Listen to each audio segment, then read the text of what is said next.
Hoy quiero hablar contigo sobre el gravísimo problema de violencia y de inseguridad que tenemos en México.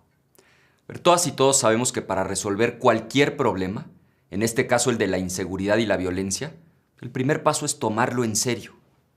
¿Viste la reacción de López Obrador hace unas semanas sobre las masacres? Se da a conocer que en lo que va de este año han ocurrido 45 masacres. Es decir, 45 casos en los que han asesinado a sangre fría a 5 o más personas. Y esto ha pasado ya en 20 estados del país. Yo no entiendo la reacción del presidente. Ahí están las masacres. Pero nadie está diciendo que sea un problema fácil de resolver. Pero ¿de qué se ríe el presidente? Las cosas de veras están mal. El número de homicidios es el más alto desde hace 20 años. La delincuencia está desatada cobrando derecho de piso en cada vez más ciudades del país. Cada 2 segundos se comete un robo en México, en el transporte, en la casa, en la calle. Y a todo esto hay que agregar el gravísimo problema de los feminicidios y la violencia contra las mujeres. Ahora, yo no estoy diciendo que el problema empezó hace 2 años. Lo que sí sostengo es que por la falta de estrategia del gobierno, las cosas se están poniendo cada vez peor.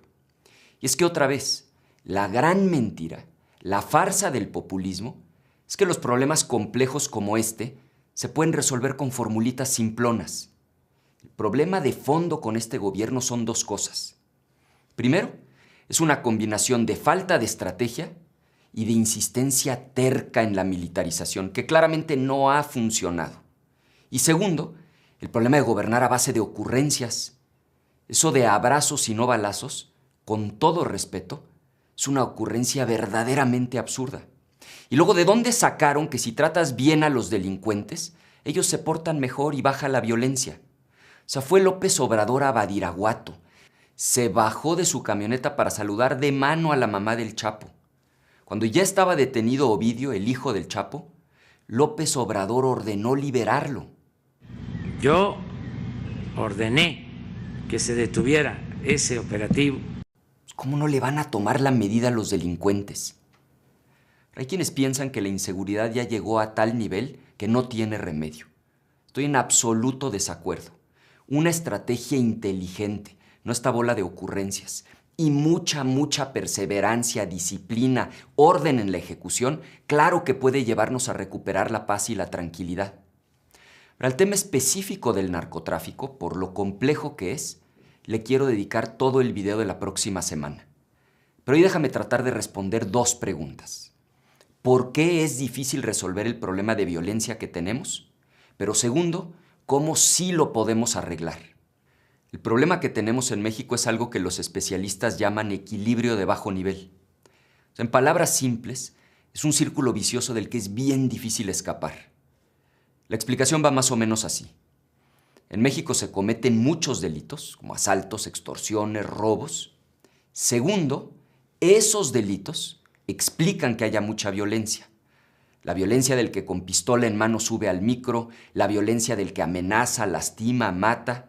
Tercero, desde hace años el gobierno ha fracasado en su tarea de protegerte, o por incompetentes o por corruptos, pero la realidad es que el gobierno no ha hecho bien su chamba. Y aquí viene la cuarta pieza que cierra el círculo vicioso. Cuando el gobierno está rebasado por el problema, o peor, coludido con los criminales, hay impunidad, no hay castigo. O sea, los delincuentes se salen con la suya. Pero ve el tamaño del problema. De cada 100 ladrones que cometen un robo en México, ¿a cuántos se castiga? No a cuántos se denuncia, a cuántos realmente se castiga. En promedio, a 1. De cada 100 extorsiones, ¿cuántas se castigan? Menos de 1. La impunidad es brutal y la consecuencia es obvia. Cuando la inmensa mayoría de los delincuentes se sale con la suya, ¿baja la criminalidad o tiende a aumentar? Pues claro, tiende a aumentar. Entonces ahora hay aún más crimen. O sea, más robos, más asaltos, más extorsiones. Si hay más crimen, ¿hay más o menos violencia? Pues claro que más violencia.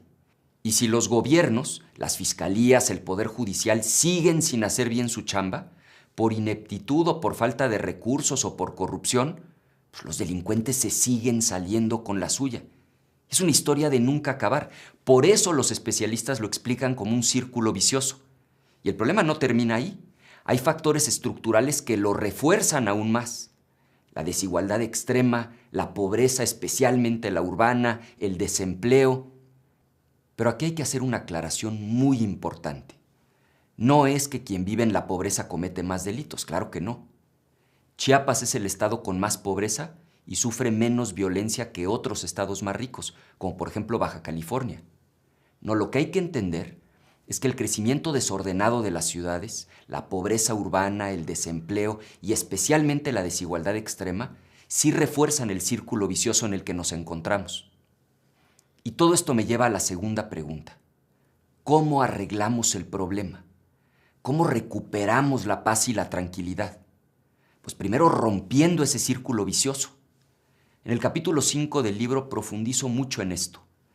Pero déjame decirte muy rápido 4 cosas que son esenciales. 1, tenemos que prevenir los delitos y la violencia, pero con acciones diferenciadas y focalizadas, que respondan a las lógicas locales, pero a la vez articuladas en una gran estrategia nacional. 2, tenemos que terminar con la impunidad, haciendo bien la chamba del gobierno. Esto implica varias cosas. Policías profesionales, bien pagadas, equipadas, organizadas y supervisadas. Ministerios públicos que funcionen.